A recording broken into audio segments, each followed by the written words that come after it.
माझे नाव सीमा आहे. मला उच्च शिक्षणासाठी पैशांची गरज होती, म्हणून मी एका शाळेत गणित विषयासाठी शिकवू लागले होते. त्या शाळेतील 10वीच्या वर्गात एक मुलगा मला खूप आवडू लागला होता.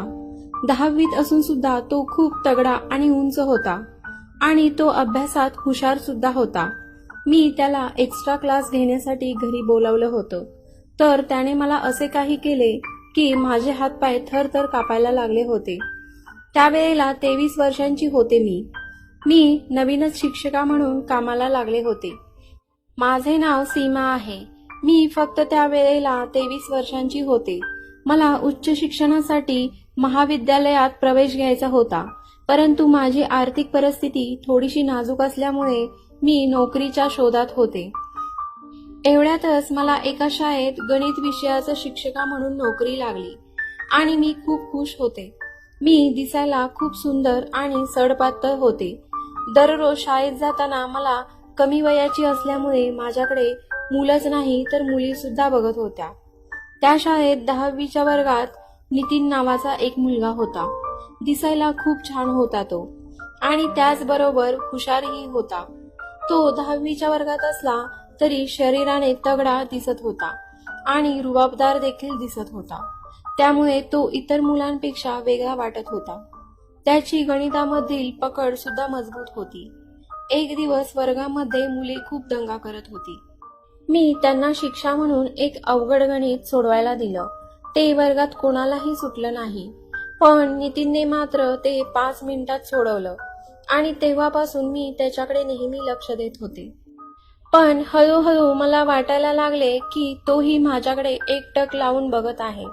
मी या गोष्टीकडे दुर्लक्ष करू लागले, पण त्याचे माझ्याकडे बघणे आता नेहमीचेच झाले होते आणि मला असं बघू नकोस म्हणून मी त्याला बोलू सुद्धा शकत नव्हते. त्या दिवशी आमच्या कॉलेजमध्ये स्पर्धा चालू होत्या. नितीन स्पर्धेमध्ये सुद्धा सगळ्यांपेक्षा वरचढ होता. मी स्पर्धा लांबूनच बघत होते. नंतर थोड्या वेळात धावण्याची स्पर्धा चालू झाली आणि सर्वजण पळायला लागले. मी एका बाजूला उभी होते आणि पळणारे सर्वजण माझ्या समोरून जाणार होते. तो समोरून जाताच त्याला मी अंगठा दाखवून शुभेच्छा दिल्या, तर त्याने पळत असतानाच हळूच मला डोळा मारला. मला थोडंसं अवघडल्यासारखं वाटलं, पण मी शांत राहिले. त्याने त्या स्पर्धेमध्ये सुद्धा क्रमांक पटकावला. सगळेजण त्याचे खूप कौतुक करत होते. मी माझ्या ऑफिसमध्ये जाऊन बसले होते. तो ट्रॉफी घेऊन मला दाखवायला आला. मी पण त्याचे खूप कौतुक केले आणि म्हणाले, असाच खूप मोठा हो. तू खूप छान आहेस, हुशार आहेस, असाच राहा. असे बोलल्यावर त्याला खूप आनंद झाला. त्यावर तो म्हणाला, तुम्ही खूप सुंदर दिसता. तुमच्याकडे बघून नेहमी प्रसन्न वाटतं. मला तुम्ही खूप आवडता. मला तुमच्याकडे बघून खूप ताकद येते. मला काय बोलायचं कळत नव्हतं, म्हणून मी विषय बदलला आणि म्हणाले की आता परीक्षा सुद्धा जवळ आल्या आहेत. खूप अभ्यास करावा लागणार आहे. मग तो म्हणाला की मला गणितातले काही धडे कळाले नाहीत. तुम्ही मला अजून एकदा समजावून सांगाल का? मी त्याला हो म्हणाले आणि मी तिथून निघून गेले. घरी गेल्यावर माझ्या डोळ्यासमोर फक्त त्याचे चित्र होते. माझ्या मनात राहून राहून त्याचाच विचार येत होता. खरं तर मी असे विचार करणं चुकीचं होतं, कारण तो माझा विद्यार्थी होता, परंतु मी फक्त 23 वर्षांची होते. त्यामुळे माझ्या मनात असे विचार येणं साहजिक होतं. नंतर हळूहळू मी सुद्धा त्याला चोरून बघू लागले आणि जाता येता तो दिसला तर मी गालातल्या गालात हसत होते. असेच दिवस जात होते, पण मला या विषयावर कुठेही बोलणं चुकीचं वाटत होतं. एक दिवस तो माझ्याकडे आला आणि म्हणाला की मला गणितमध्ये खूप पुढे जायचं आहे आणि त्यासाठी मला थोडासा एक्स्ट्रा क्लास लावावा लागणार आहे. मी थोडासा विचार केला आणि त्याला म्हणाले की मी तुझा एक्स्ट्रा क्लास घेईन. शाळा सुटली की तू माझ्या घरी ये. रोज 1 तास शिकवणी झाली की तुला बरे वाटेल. तो लगेच हो म्हणाला आणि दुसऱ्या दिवसापासून माझ्या घरी नियमितपणे येऊ लागला.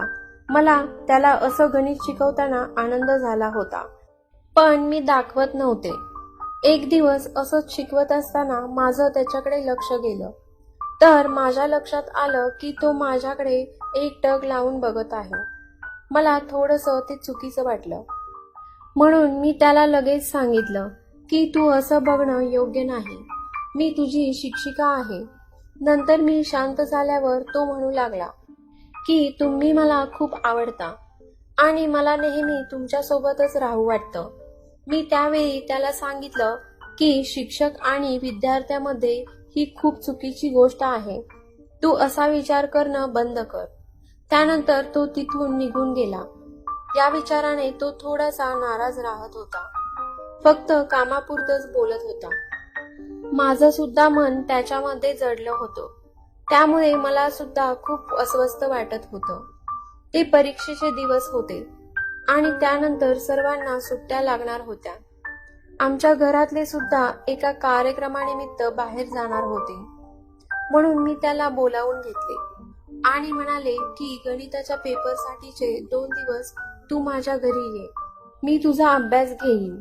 ठरल्याप्रमाणे तो असा अभ्यासाचे सर्व सामान घेऊन घरी आला. आल्यावर मी त्याला म्हणाले की तू जेवण इथेच कर, म्हणजे जास्त वेळ थांबता येईल. तर तो हो म्हणाला. मग मी त्याच्याजवळ गेले आणि त्याच्या हातात हात घेऊन म्हणाले की तू खूप छान आणि हुशार मुलगा आहेस. तू या सगळ्यांपेक्षा शिकून खूप मोठं व्हावंस असं मला वाटतं. त्याने माझ्याकडे बघितलं आणि मला जोरात मिठी मारली. माझे अंग तर थरथर कापत होते. मला कळायचे बंद झाले होते. मी सुद्धा त्याच्या मिठीत पूर्ण बुडाले होते. एका सुंदर विश्वात असल्याचा आनंद होता तो. तो हळूच माझ्या पाठीवरून हात फिरवू लागला. तसं मला एकदम करंट लागला. मी भानावर आले आणि त्याला लांब ढकललं. तो सॉरी म्हणू लागला. मग मी स्वयंपाकघरात गेले आणि थोड्या वेळाने बाहेर आले तर तो शांत अभ्यास करत बसला होता. मला पाहून तो म्हणाला की मी खूप अभ्यास करेन आणि खूप मोठा होईन. असं म्हणून तो तिथून निघून गेला. नंतर परीक्षा झाली आणि सुट्ट्या लागल्या. माझ्याकडे थोडेसे पैसे जमले होते आणि मला शैक्षणिक कर्ज पण मिळणार होतं. म्हणून मी ती नोकरी सोडून उच्च पदवीसाठी प्रवेश घेतला. नंतर माझे लग्न सुद्धा झाले. परंतु त्याची माहिती काहीच मिळाली नाही. परंतु तो माझ्या आयुष्यामधील गोड गुपित असल्यासारखं अजूनही आठवत आहे.